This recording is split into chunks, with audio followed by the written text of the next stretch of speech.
New at 10, Gilbert's Old St. Nick in quarantine tonight. 2 town staff members testing positive for COVID after dressing up as Mr. and Mrs. Claus and then attending community events.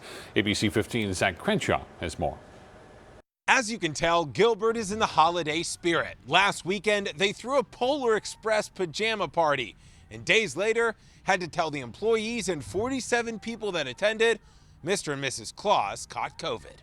When I was a young boy, it's Christmas in Gilbert. by the age of 5. Colorful lights, busy restaurants, even the iconic water tower is festive. But 2 part-time Parks and Rec employees aren't out celebrating. Were Santa and Mrs. Claus super spreaders? We don't know.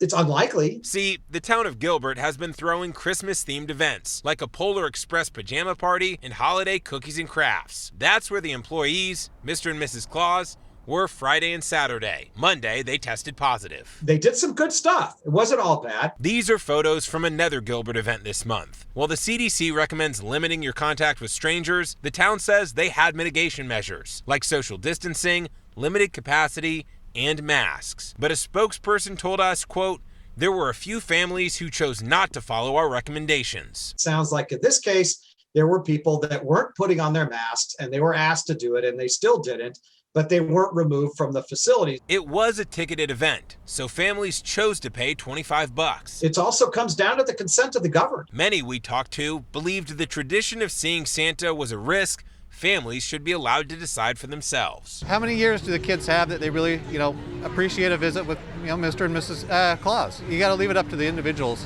We could keep our traditions going. If you want to go out to these events, go ahead. Others thought the Polar Express party should have been derailed due to surging COVID cases. I really think right now we should still be social distancing. At the community center, a sign lets people know this weekend's events are canceled. When you're a little kid, it's a big deal to see Santa. It sure is. But if 2020 has taught us anything, it's that there's always next year. And who knows, Santa's quarantine should end just in time for Christmas. Zach Crenshaw, ABC 15, Arizona.